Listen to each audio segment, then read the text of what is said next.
Hello guys, कैसे हैं आप लोग। आज के इस पिता पहचान क्लासेस में फिर आपका स्वागत है।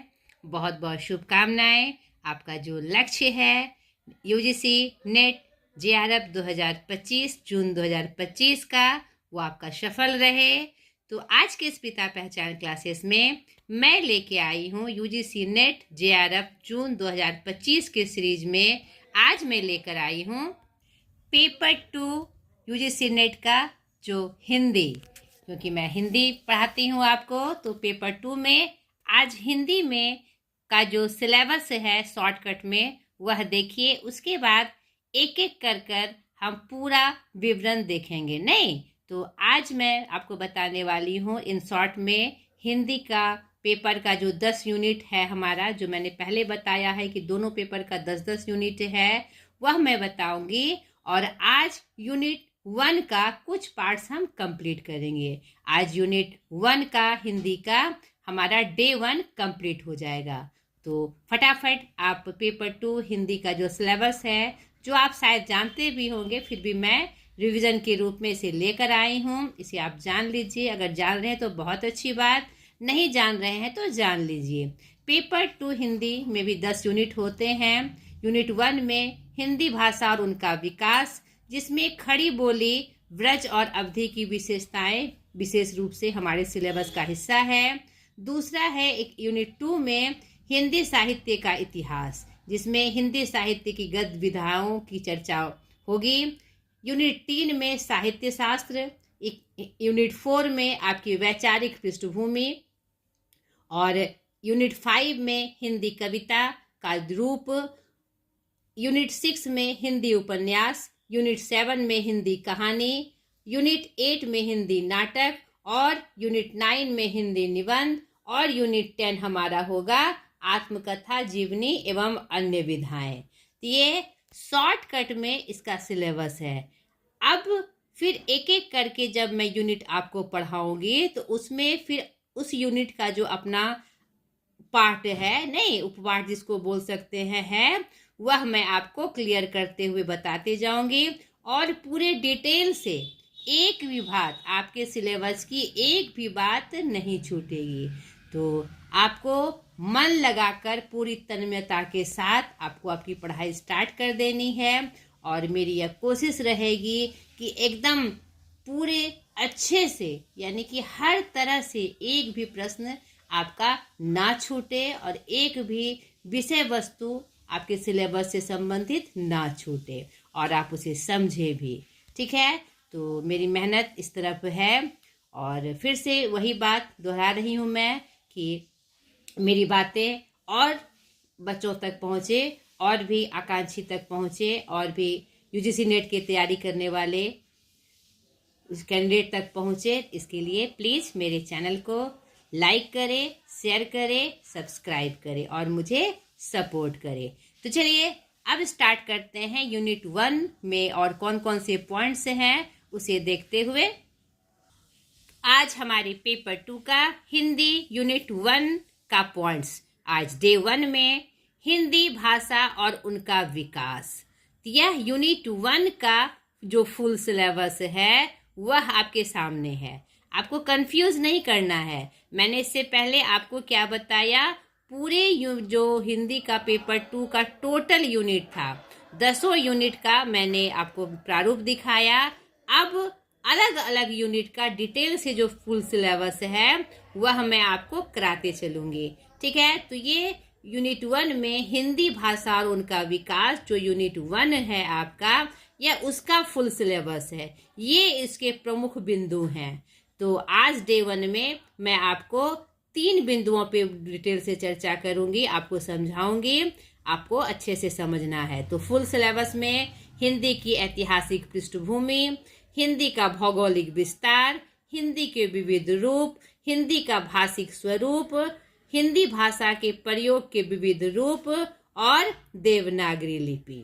तो आज मैं 3 की चर्चा करने जा रही हूँ, क्योंकि ज़्यादा पूरा करने से वीडियो बहुत लंबा हो जाएगा और फिर आपका बॉदरेशन भी बढ़ेगा। आप धीरे धीरे ही आपको तैयारी करनी है, लेकिन पूरी तरह से करनी है। नहीं, ये नहीं कि कुछ पार्ट छूट गया, कुछ पार्ट हड़बड़ा के हमने कर लिया, ऐसा नहीं करना है। मैंने जो आपको बताई है रणनीति, उसी के अनुसार आपको तैयारी करनी है और आपका लक्ष्य भेद होगा, यह मेरा विश्वास है। ठीक है, तो चलिए 3 प्रमुख बिंदु, हिंदी की ऐतिहासिक पृष्ठभूमि, हिंदी का भौगोलिक विस्तार और हिंदी के विविध रूप की हम चर्चा करते हैं। हिंदी की ऐतिहासिक पृष्ठभूमि, पहला पॉइंट था हमारा यूनिट 1 कहिए, सेक्शन 1 कहिए, इकाई 1 कहिए, हिंदी भाषा और उसके विकास का। तो ध्यान से इसको समझना है, एक एक पॉइंट आपके जो एमसीक्यू क्वेश्चन आएंगे उससे रिलेटेड है। ठीक है, भाषा सामान्यतः इसकी संख्या 2796 से 3000 के बीच मानी जाती है पूरे विश्व में। संसार के सभी भाषाओं का अध्ययन 2 प्रकार के वर्गीकरण के तहत किया जाता है। यानी इस पॉइंट में हिंदी की जो ऐतिहासिक पृष्ठभूमि है उसका पूरा वर्णन हम जानेंगे। ठीक है, किस किस 2 प्रकार में बांटा जाता है, आकृति मूलक वर्गीकरण और पारिवारिक वर्गीकरण।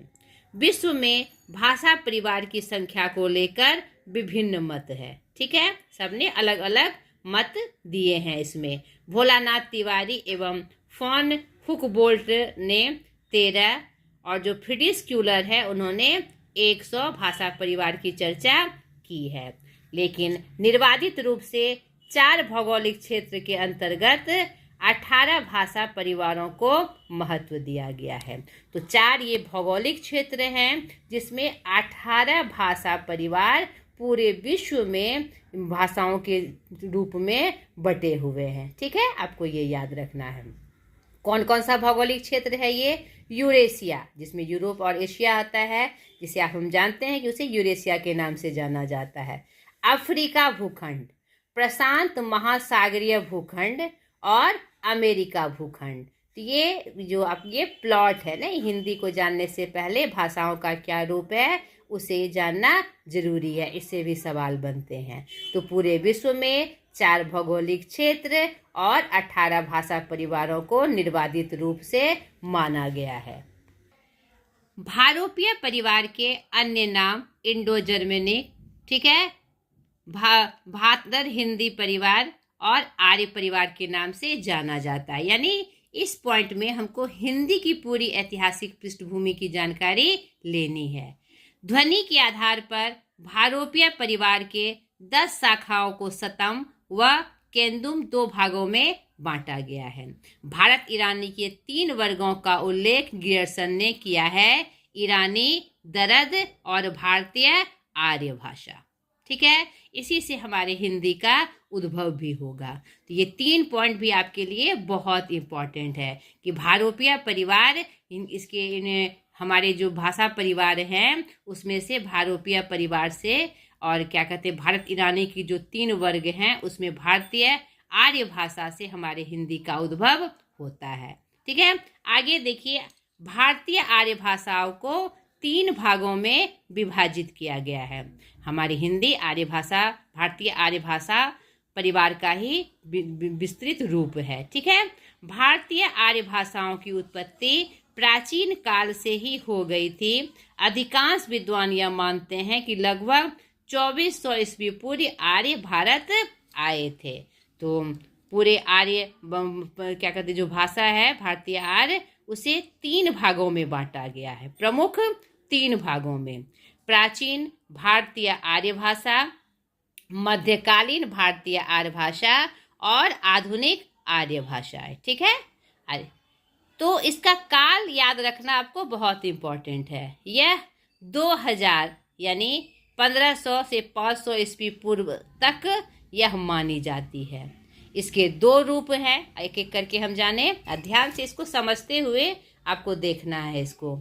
पहला, वैदिक संस्कृति, यानी प्राचीन भारतीय आर्य भाषा में 2 रूप हमारे सामने दिखाई पड़ते हैं। एक वैदिक संस्कृति जो 2000 से 1000 ईसा पूर्व आया, और लौकिक संस्कृति जो 1000 ईस्वी पूर्व से 500 ईस्वी पूर्व आया। यहाँ पर इसीलिए 2000 ईसा पूर्व से लेकर 5000 ईसा पूर्व तक की बात कही गई है।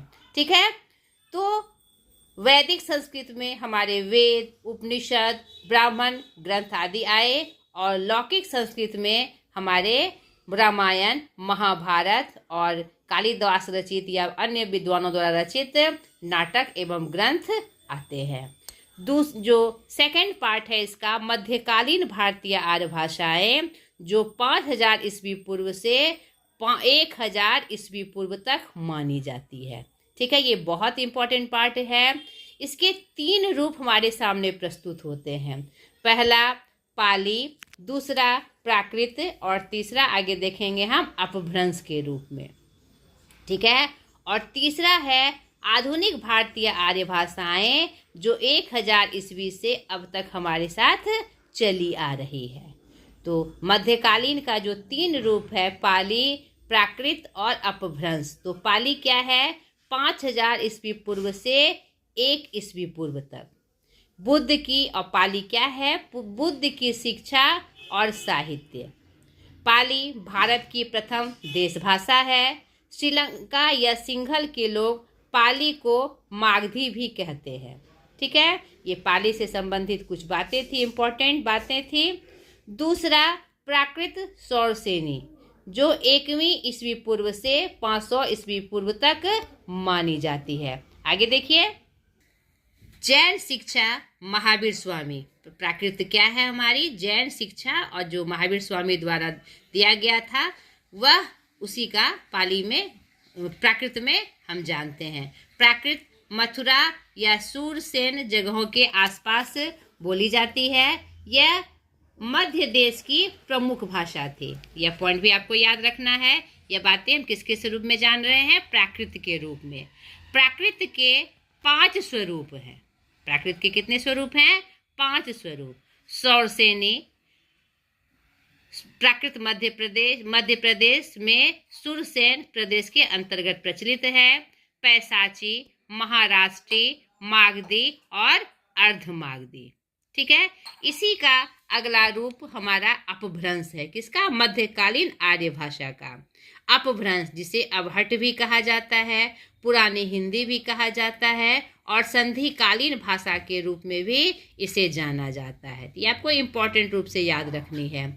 जो 500 ईस्वी से 1000 ईस्वी यानी 6वीं सदी तक मानी जाती है। निष्कर्ष के रूप में विद्वानों का विचार है कि उस समय कम से कम 7 अपभ्रंश भाषाएं प्रचलित थी। सौरसेनी, महाराष्ट्री, मागधी, अर्धमागधी, पैसाची, ब्राचर और खस। इससे ही आधुनिक आर्य भाषाएं विकसित हुई। ठीक है, अब आधुनिक आर्य भाषाएं हम देख ले, जो 1000 ईस्वी से अब तक चली आ रही है। आधुनिक भारतीय आर्य भाषाओं का विकास अपभ्रंश के विभिन्न रूपों से हुआ है। इस संदर्भ में अपभ्रंश के 7 रूप हैं।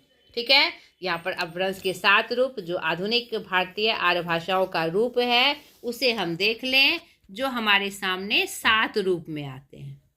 अपभ्रंश आधुनिक भारतीय आर्य भाषाएं जो प्राकृत से विकसित हुई, वह कितने रूपों में हमारे सामने आते हैं, 7 रूपों में। सौरसेनी, जिसे पश्चिमी हिंदी, गुजराती, राजस्थानी का नाम दिया गया। महाराष्ट्री, मराठी, मागधी, बिहारी, बंगला, उड़िया और असमी। अर्धमागधी, पूर्वी हिंदी। पैसाची, लहंदा, पंजाबी। ब्राचड़, सिंधी और खस से पहाड़ी। तो इसके आगे का भी रूप हम जानेंगे, जिससे हमारे हिंदी का सीधा संबंध है, महत्वपूर्ण संबंध है। बेटा एक एक चीज जो आपके एग्जाम के लिए वैल्यूएबल है, इम्पोर्टेंट है, वह सब मैं लेकर आई हूँ, इसीलिए आपको सबको ध्यान से समझते जाना है। ठीक है, टू द पॉइंट। अब आगे देखिए, यह निर्विवाद सत्य है कि आधुनिक भारतीय आर्य भाषाएं अपभ्रंशों से विकसित हुई है।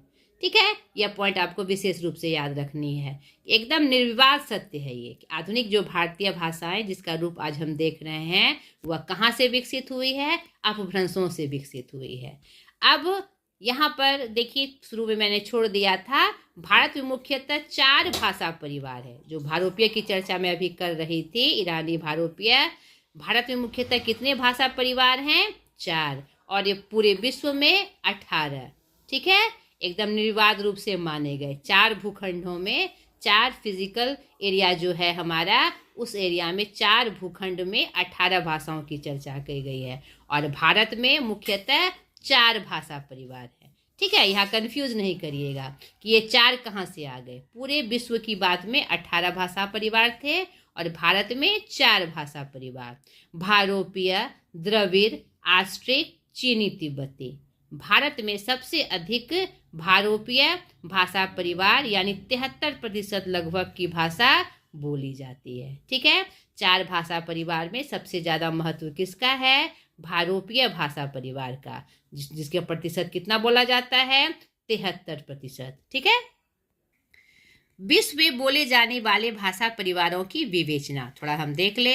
विश्व में बोले जाने वाली करीब 7,000 भाषाओं की कल 10 परिवारों में बांटा गया है। 18 रूप से मान्य है, लेकिन 10 परिवार को इसमें बांटा गया है। ठीक है, भारत यूरोपीय भाषा परिवार, चीनी तिब्बती भाषा परिवार, सामी हामी भाषा परिवार जिसे अफ्रीकी एशियाई भाषा परिवार भी कहा जाता है, द्रविड़ भाषा परिवार और यूराल अतलाई भाषा परिवार। ठीक है, 5 की चर्चा प्रमुख रूप से हमारे सामने आती है। अब हम देखेंगे अपभ्रंश जो हमने बताया, जिससे हमारे जो आधुनिक आर्य भाषा हिंदी का विकास हुआ, उसका एक स्वरूप और विकास। ठीक है, कैसे उसका स्वरूप का विकास हुआ उसको हम विशेष रूप से जानेंगे। ठीक है, भर्तृहरि के वाक्य दीपन के अनुसार सर्वप्रथम व्याडी ने लक्ष्यम श्लोकात्मक संग्रह जो कि अनुपलब्ध है उसमें किया था अपभ्रंश के स्वरूप का वर्णन। सर्वप्रथम प्रमाणिक प्रयोग पतंजलि के महाभाष्य में हुआ। ये मैं अपभ्रंश की चर्चा कर रही हूँ। ठीक है, सबसे प्राचीन प्रयोग भरत मुनि ने अपने नाट्य शास्त्र में किया, उनकी जो रचना है। और हिंदी भाषा का उद्गम और विकास डॉक्टर उदय नारायण जी ने किया सर्वप्रथम अपभ्रंश का। और हिंदी के विकास में अपभ्रंश का योगदान 7000 ईस्वी पूर्व में हमारे डॉक्टर ने किया, हमारे उदयनाथ तिवारी जी ने ही। और डॉक्टर भोलानाथ तिवारी ने 500 ईस्वी में, यानी कि अपभ्रंश को सर्वमान्य रूप से जो स्थान प्राप्त हुआ हिंदी भाषा के विकास का, कि जो पिछली कड़ी का, तो इन सब के माध्यमों से यहाँ पर प्रमाणिक माना गया। ठीक है, अब दूसरा पॉइंट, यह पूरा हिंदी से जो ऐतिहासिक रूप था उसको हमने जाना। ठीक है, एकदम अच्छे से कैसे उसका विकास हुआ या ऐतिहासिक स्वरूप, हिंदी का ऐतिहासिक पृष्ठभूमि क्या था और कैसे उससे किससे हमारा विकास हुआ, जिसमें हमने कुछ विश्व के से जुड़ी भाषाओं के बारे में भी जाना। अब है हिंदी का भौगोलिक विस्तार, जो दूसरा पॉइंट था, इसे आप ध्यान से देखिए। भौगोलिक विस्तार का मतलब क्या होता है? क्षेत्रीय विस्तार नहीं, किस किस क्षेत्रों तक हिंदी भाषा का प्रयोग होता है या बोली जाती है, कौन कौन से क्षेत्र में नहीं। ठीक है, तो हिंदी भाषा के क्षेत्र को पश्चिमी और पूर्वी भागों में बांटा गया है। ठीक है, 5 रूप हैं हिंदी के, हमारे 5 रूप में हैं, जिसमें 3 रूप आपका मुख्य भेद के रूप में और 2 भेद मुख्य रूप में और 3 उसके उपभाषाओं के रूप में आते हैं। टोटल 5 रूप में कौन कौन? पश्चिमी हिंदी, जिसमें जो सौरसेनी अपभ्रंश से विकसित हुई है, जिसकी 5 प्रमुख बोलियां हैं, खड़ी बोली, हरियाणवी, ब्रजभाषा, कन्नौजी और बुंदेली, जिसमें हम खड़ी बोली, ब्रजभाषा को और कन्नौजी को हम अवधि को हम अलग रूप से जानेंगे। ठीक है, विशेष रूप से जानेंगे। पूर्वी हिंदी जो अर्धमागधी अपभ्रंश से विकसित हुई है, तो अपभ्रंश इसलिए मैंने आपको 7 रूप बताया कि आप कंफ्यूज ना करें। ठीक है, इसकी प्रमुख बोली है अवधी, बघेली और छत्तीसगढ़ी। हिंदी प्रदेश की 3 उपभाषाएं और का वर्णन होता है, वह है हमारा बिहारी, राजस्थानी और पहाड़ी हिंदी। तो चलिए इसकी व्याख्या हम जान लें और इसको समझें कि कैसे किस रूप में यह बटा हुआ है। अब इसको डिटेल से हम जानें कि हिंदी का भौगोलिक विस्तार कैसे किस रूप में हुआ है और कहाँ हुआ है। नहीं तो हिंदी भाषा का भौगोलिक क्षेत्र भारत के कई राज्यों और देशों में फैला है। भारत में हिंदी का भौगोलिक क्षेत्र, हिंदी भारत के उत्तर प्रदेश, बिहार, झारखंड, मध्य प्रदेश, उत्तरांचल, हिमाचल प्रदेश, छत्तीसगढ़, राजस्थान, हरियाणा और दिल्ली की राजभाषा है। इसके अलावा महाराष्ट्र, गुजरात, पश्चिम बंगाल, पंजाब और क्या कहते हैं हिंदी भाषी राज्यों से लगते हुए अन्य राज्यों में भी हिंदी बोलने वालों की अच्छी संख्या है। इसके अलावा दुनिया में हिंदी का भौगोलिक क्षेत्र सीमावर्ती देशों के अलावा यूरोप, अमेरिका, ऑस्ट्रेलिया, अफ्रीका, रूस, जापान, चीन और समस्त दक्षिण पूर्व और मध्य एशिया में हिंदी बोलने वालों की संख्या बहुतायत रूप में प्राप्त होती है। अब भारत के बाहर हिंदी की कुछ प्रमुख बोलियां हैं जो आप जान लीजिए, जिसको ताजिकी हिंदी, मॉरिशसी हिंदी, फिजी हिंदी और सूरीनामी हिंदी आदि के नामों से जाना जाता है, जो दुनिया के अन्य देशों में भारत के अलावा बोली जाती है। ठीक है, तो हमने देखा कि भाषा वैज्ञानिकों ने हिंदी भाषा को 5 उपभाषाओं में बांटा है: राजस्थानी, पश्चिमी हिंदी, पूर्वी हिंदी, बिहारी और पहाड़ी। ठीक है, तो यहाँ पर इसका रूप हम विशेष रूप से यहाँ देखिए चार्ट में मैं बताऊंगी, और फिर उन प्रदेशों में कौन से स्थान में ये बोलियां बोली जाती है उसका वर्णन भी मैं आपको डिटेल से बताऊंगी। यहाँ पर ये पॉइंट भी आपके लिए बहुत उपयोगी है कि आधुनिक आर्य भाषा का विकास अपभ्रंश से हुआ। इसका सर्वप्रथम वर्गीकरण डॉक्टर AFR हार्नाले ने 1880 में किया। ठीक है, और वर्गीकरण कालक्रमानुसार देखिए, डॉक्टर AF हार्नाले, उसके बाद डॉक्टर जॉर्ज ग्रियर्सन, उसके बाद डॉक्टर सुनीति कुमार चटर्जी, डॉक्टर धीरेन्द्र वर्मा, भोलानाथ तिवारी, उसके बाद अन्य विद्वानों ने, इतिहासकारों ने इसका वर्गीकरण किया है। इससे पहले हमने भारतीय आर्य भाषाओं का जो रूप बताया उसका आप विशेष रूप से यहाँ देख लीजिए कि किस रूप में हुआ है। यहाँ पर मैं चार्ट के रूप में लेकर आई हूँ ताकि आपको याद रहे। नहीं, पहला संस्कृत यानी प्राचीन आर्य भाषा, मध्य आर्य भाषा और आधुनिक आर्य भाषा। ठीक है, तो उसका डिटेल से मैंने पीछे वर्णन किया। पहला में संस्कृत, जिसका 2 रूप हमने देखा, वैदिक और लौकिक। इसका मध्य आर्य भाषा का 3 रूप, पाली, प्राकृत और अपभ्रंश। और आधुनिक में जो हमारे हिंदी का रूप, शुद्ध हिंदी का रूप आया जो अपभ्रंश से विकसित हुआ। तो संस्कृत में थोड़ा सा चार्ट में आप देख लीजिए कि वैदिक संस्कृति, जो इसका वर्णन मैंने आपको बताया कि 1500 ईस्वी पूर्व से 500 ईस्वी पूर्व था, और इसमें मुनियों, विद्वानों और अभिजात वर्ग की भाषा यह मानी जाती थी, और इसे वैदिक छंदस और छंद आदि भी कहा जाता था। वेद व उपनिषदों की यह भाषा थी। 4 वेद हुए हमारे, ऋग्वेद, यजुर्वेद, सामवेद और अथर्ववेद। तो ऋग्वेद जो हमारा सबसे प्राचीन ग्रंथ है, यजुर्वेद मंत्रों का संकलन है, सामवेद में से ही संगीत की उत्पत्ति हुई, और अथर्ववेद तंत्र, मंत्र, टोने टोटके और प्रकृति से संबंधित है। इसकी कुल 52 ध्वनियां हैं। ठीक है, और इधर जो लौकिक संस्कृत था 1000 से 500 ईस्वी तक, यह लोगों द्वारा बोले जाने वाली उस समय की भाषा थी। इसका पाणिनि के अष्टाध्यायी में पूरा विवेचन किया गया है। इसकी 38 ध्वनियां थी।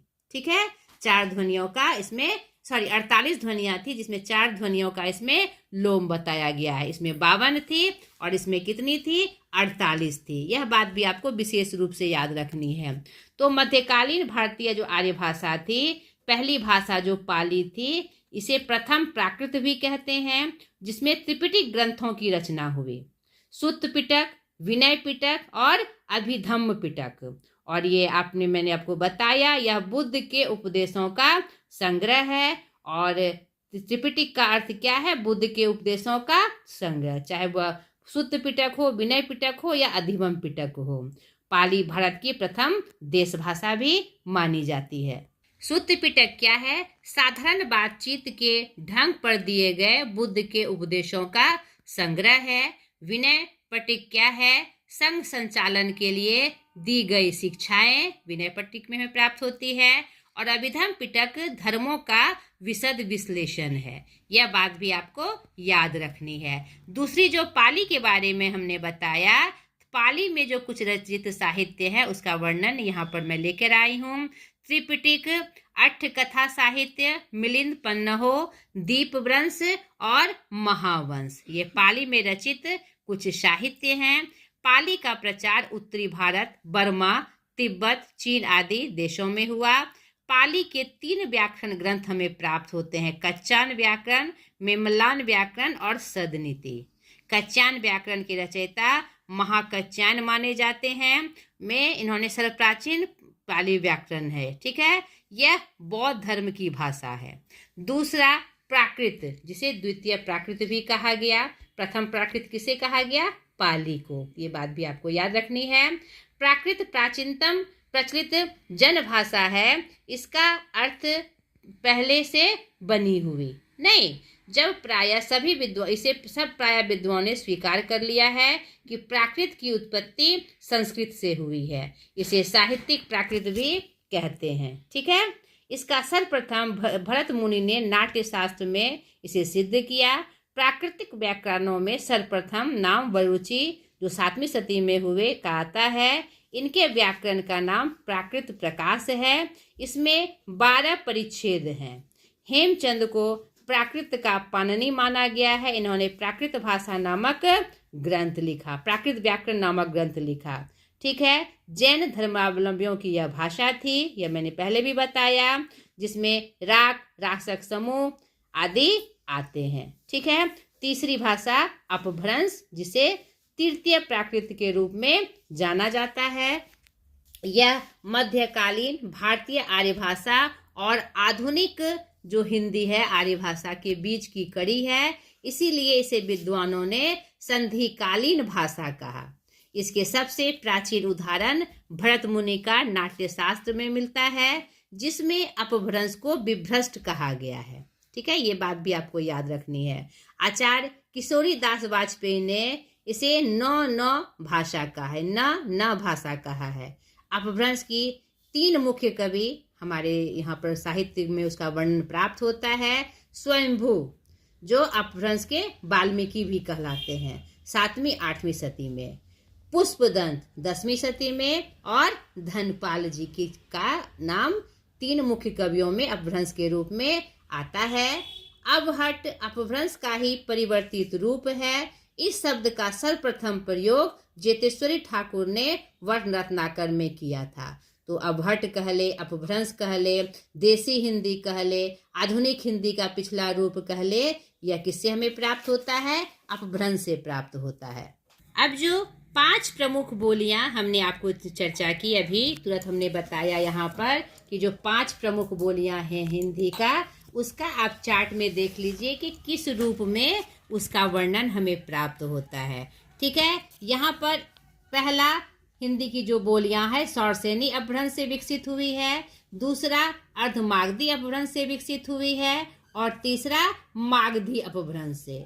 तो जो सौरसेनी अपभ्रंश से विकसित हुई है उसे पश्चिमी हिंदी, राजस्थानी और पहाड़ी कहा गया। ध्यान से समझिए इस चीज को। यह बहुत बार ये प्रश्न दोहराया गया है घुमा फिरा कर, तो ये आपको आना चाहिए, ठीक है। अब देखिए यहाँ पर हिंदी की जो बोलियां हैं जो 3 अपभ्रंश से विकसित हुई है, ये आपको याद रखना है। सौरसेनी अपभ्रंश, अर्धमागधी अपभ्रंश और मागधी अपभ्रंश से। तो सौरसेनी अपभ्रंश से 3 रूप विकसित हुए हैं: पश्चिमी हिंदी, राजस्थानी और पहाड़ी, जो 5 की हमने चर्चा की।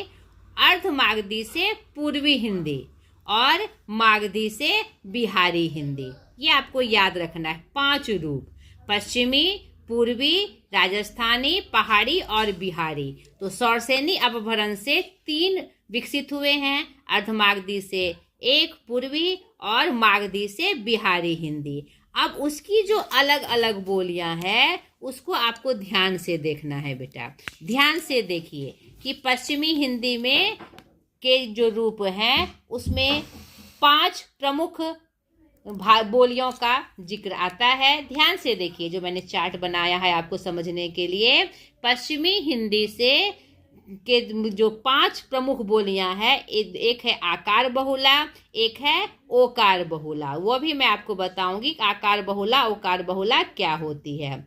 और आपका देखिए राजस्थानी से 4 भाषाएं आई है, 4 बोलियां। और फिर पहाड़ी से भी अलग अलग बोलियां आई है, पूर्वी, मध्यवर्ती और पश्चिमी। नहीं, तो यहाँ पर आपको ध्यान से देखना है। अब पश्चिमी हिंदी से जो बोलियां आई है आकार बहुला में, कौरवी जिसे खड़ी बोली कहा जाता है, और हरियाणवी जिसे बांगड़ू कहा जाता है, और आकार बहुला का एक और रूप है दक्षिणी हिंदी। लेकिन आप समझने में कंफ्यूज नहीं कर जाते, इसीलिए मैंने यहाँ पर पश्चिमी हिंदी का रूप पहले बताया। ठीक है, यह क्षेत्र के रूप में दक्षिणी हिंदी भी आकार बहुला होती है, तो उसे मैंने काट दिया। और ओकार बहुला में ब्रजभाषा, बुंदेली और कन्नौजी, यानी 5 रूप हमारे पश्चिमी हिंदी के प्राप्त होते हैं। ठीक है, नेक्स्ट राजस्थानी हिंदी जो हमारी है उसमें मारवाड़ी, जयपुरी, मेवाती और मालवी 4 प्रमुख बोलियां हैं।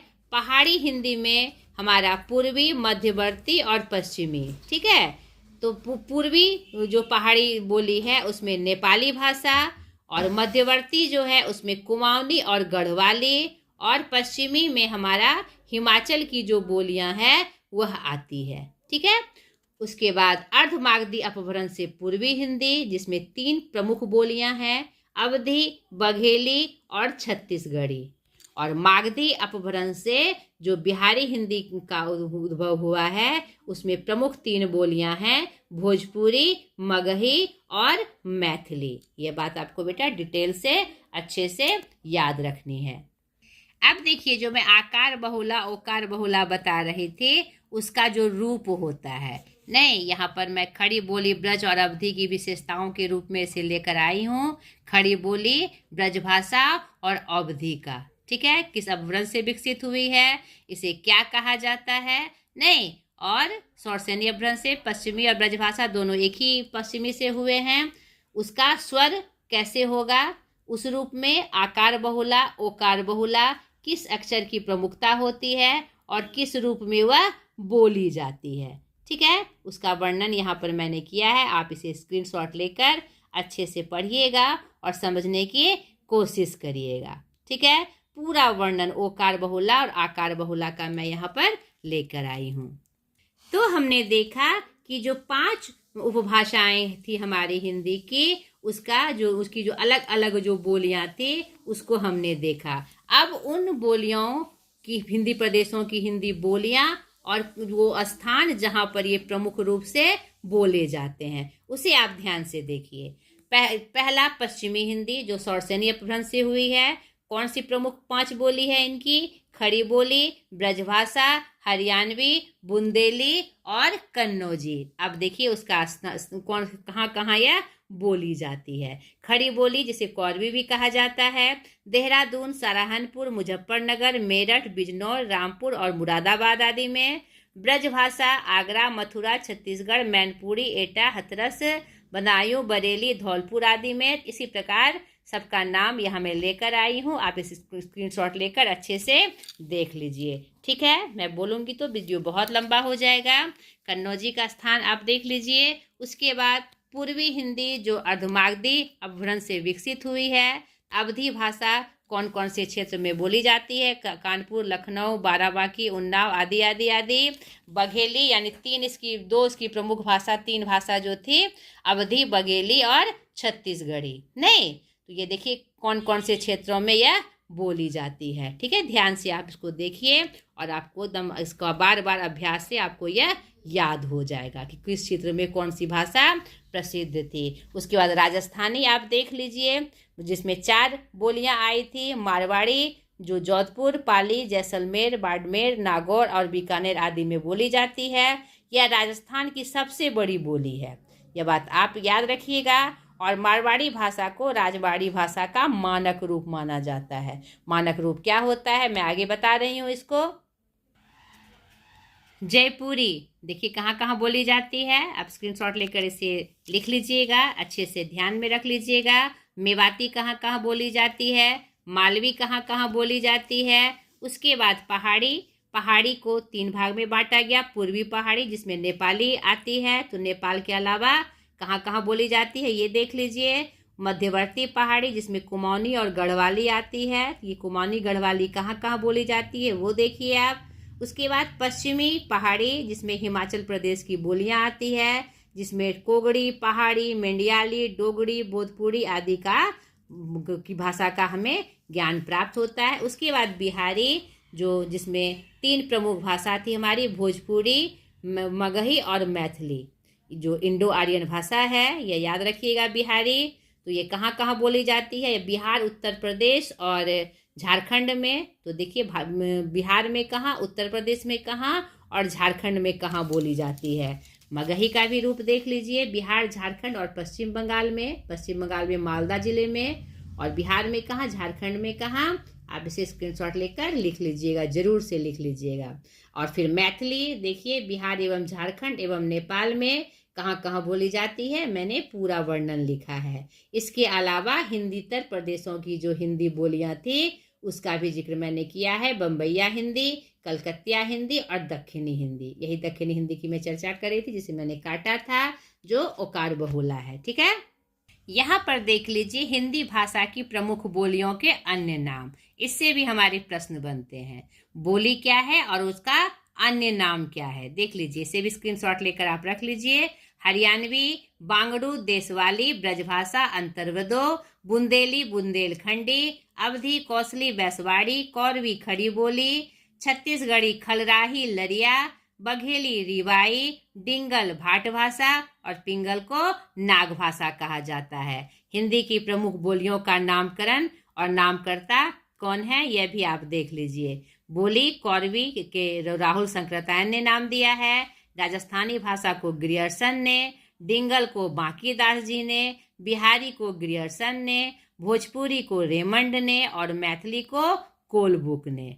ठीक है, तो यहाँ हिंदी बोलियों की का क्षेत्र का वर्णन हमने आपको बताया। अब देखिए हिंदी भाषा के विविध रूप, जो इसका प्रमुख पॉइंट है हमारे तीसरे पॉइंट का, जो मानक भाषा के रूप में जानी जाती है, राजभाषा के रूप में, राष्ट्रभाषा के रूप में, संपर्क भाषा के रूप में और बोलचाल की भाषा के रूप में। अब एक एक करके हम इसका वर्णन देखेंगे कि बोलचाल की भाषा क्या है, संपर्क भाषा क्या है, राजभाषा क्या है, राष्ट्रभाषा क्या है और मानक भाषा क्या है। इसे आप समझते हुए देखिए। सभी लोगों की बोलचाल की भाषा का वह मिश्रित रूप जिनकी भाषा में पारस्परिक भेद को अनुभव नहीं किया जाता और उसकी बोलचाल की बोली भाषा कही जाने लगती है, वह हमारी बोलचाल की भाषा होती है। यानी बोलने के क्रम में जिस भाषा का प्रयोग हम बहुतायत रूप से करते हैं, अपनी बोली बोलने के लिए, किसी बात को कहने के लिए, अपने बातों को आदान प्रदान करने के लिए सबसे ज़्यादा जिस भाषा का प्रयोग हम बोली के रूप में करते हैं वह हमारी बोलचाल की भाषा होती है, जिसमें हिंदी को प्रमुखता प्राप्त है। ठीक है, जब दूसरे शब्दों में जब कई व्यक्ति बोलियों में पारस्परिक संपर्क होता है तब बोलचाल की भाषा का प्रसार होता है। आप आपस में मिलती जुलती बोली या उपभाषाओं में हुई आपसी व्यवहार से बोलचाल की भाषा को विस्तार मिलता है। इसे सामान्य भाषा के नाम से भी जाना जाता है। यानी बोलचाल की भाषा का अर्थ क्या हुआ, सामान्य भाषा। समझ गए इसे? चलिए, मानक भाषा, भाषा के स्थिर तथा सुनिश्चित रूप को मानक या परिनिष्ठित भाषा कहते हैं। भाषा विज्ञान कोश के अनुसार किसी भाषा की उस भाषा विभाषा को परिनिष्ठित भाषा कहते हैं, जो अन्य विभाषाओं पर अपनी साहित्य एवं सांस्कृतिक श्रेष्ठता स्थापित कर लेती है तथा उन विभाषाओं को बोलने वाले भी उसे सर्वाधिक उपयुक्त समझने लगते हैं। तो मानक भाषा क्या है आप समझ गए होंगे कि वैसी भाषा जिसे सर्वमान्य रूप से प्रतिष्ठा प्राप्त हो कि यह भाषा हर रूप में सर्वश्रेष्ठ रूप में बोली जा सकती है, जिसे सब ने प्राथमिकता दी हो। ठीक है, दूसरे अर्थ में किसी भाषा के मानक का अर्थ है उस भाषा का वह रूप जो उच्चारण, रूप रचना, वाक्य रचना, शब्द या शब्द रचना, अर्थ, मुहावरे, लोकोक्ति प्रयोग तथा लेखन आदि की दृष्टि से अधिकांश सुशिक्षित लोगों द्वारा शुद्ध माना जाता है। मानक भाषा एक प्रकार के सामाजिक प्रतिष्ठा का प्रतीक होती है। उसका संबंध भाषा की संरचना से ना होकर सामाजिक स्वीकृति से होता है। यानी हमने मानक भाषा के रूप में क्या जाना कि जिसे एक प्रतिष्ठा के रूप में सर्वमान्य रूप से उसे सर्वश्रेष्ठ माना जाए। ठीक है, क्लियर हो गया। संपर्क भाषा, संपर्क आप समझ रहे हैं, वैसी भाषा जिससे संपर्क स्थापित हो सके, नहीं साधारण अर्थ में। तो अनेक भाषाओं के अस्तित्व के बावजूद जिस विशिष्ट भाषा के माध्यम से व्यक्ति राज्य राज्य तथा देश विदेश के बीच संपर्क स्थापित किया जाता है उसे संपर्क भाषा कहते हैं। एक ही भाषा परिपूरक भाषा और संपर्क भाषा दोनों हो सकती है। आज भारत में संपर्क भाषा के तौर पर हिंदी प्रतिष्ठित होती जा रही है और अंतर्राष्ट्रीय स्तर पर हिंदी संपर्क भाषा के रूप में मानी जाती है। दोनों बात आपको याद रखनी है कि हिंदी भाषा के विविध रूप में हिंदी का जो रूप है 5 रूपों में हमारे सामने परिनिष्ठित है। नहीं, बोलचाल की भाषा, मानक भाषा, संपर्क भाषा, ये 3 का रूप हमने देखा। अब अगला है हमारा राजभाषा। इसे ध्यान से समझिए, राजभाषा और राष्ट्रभाषा। ठीक है, राजभाषा जिस भाषा से सरकार के कार्यों का निष्पादन होता है, यानी जो हमारा एडमिनिस्ट्रेटिव डिपार्टमेंट होता है, सरकार का जो प्रशासनिक विभाग होता है, सारे कार्यकलाप जो होते हैं हमारे एडमिनिस्ट्रेटिव डिपार्टमेंट के कार्यालयों के, उसकी भाषा जो मुख्य रूप से प्रस्तुत होती है उसे क्या कहा जाता है? राजभाषा। नहीं, सरकारी कामकाज की भाषा। ठीक है, तो उसे राजभाषा का स्थान दिया गया है। कुछ लोग राष्ट्रभाषा एवं राजभाषा में अंतर नहीं करते, लेकिन दोनों के अर्थ में अंतर है।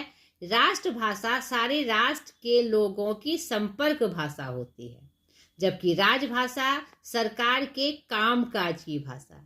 ठीक है, जितने भी काम, कार्यालयी काम, चाहे वह केंद्र के रूप में हो चाहे राज्य में हो, कहीं भी हो, जो कार्यालयी भाषा के रूप में जिस भाषा का प्रयोग किया जाता है उसे राजभाषा कहा जाता है। ठीक है, जबकि राजभाषा भारतीय संविधान के अनुसार हिंदी संघ प्रकार की राजभाषा है। 8वीं अनुसूची में इसे यह दर्जा प्राप्त हो चुका है, हिंदी को राजभाषा के रूप में। ठीक है, अगला राष्ट्रभाषा। राष्ट्रभाषा मैंने अभी स्पष्ट किया ऊपर कि जो संपर्क भाषा के रूप में सबसे ज्यादा बोली जाती हो। यह जरूरी नहीं है कि संविधान के रूप में उसे प्रमुखता दी जाए। तो हम जान लें कि हिंदी के रूप में राष्ट्रभाषा का क्या स्थान है। देश के विभिन्न भाषियों में पारस्परिक विचार विनिमय की भाषा को राष्ट्रभाषा कहते हैं, यानी उस राष्ट्र में बोली जाने वाली सबसे ज्यादा रूप में प्रयुक्त होने वाली पारस्परिक विचार विनिमय के लिए। नहीं, राष्ट्रभाषा की देश के अधिकतर नागरिक समझते हैं, पढ़ते हैं या बोलते हैं। ठीक है, किसी भी देश की राष्ट्रभाषा उस देश के नागरिक के लिए गौरव, एकता, अखंडता और अस्मिता का प्रतीक होती है, जैसे कि हमारी हिंदी है। ठीक है, तो राष्ट्रभाषा और राष्ट्रभाषा का स्वरूप समझ लीजिए आप। यह कोई भी राष्ट्रभाषा गौरव, एकता, अखंडता, अस्मिता का प्रतीक होती है। महात्मा गांधी ने राष्ट्रभाषा को राष्ट्र की आत्मा कहा है और यह राष्ट्र की आत्मा के रूप में हिंदी हमारे देश में प्रतिष्ठित है। ठीक है, और एक भाषा कई देशों की राष्ट्रभाषा हो सकती है। ये पॉइंट भी आपको नोट करना है। जैसे अंग्रेजी आज अमेरिका, इंग्लैंड तथा कनाडा इत्यादि कई देशों की राष्ट्रभाषा है।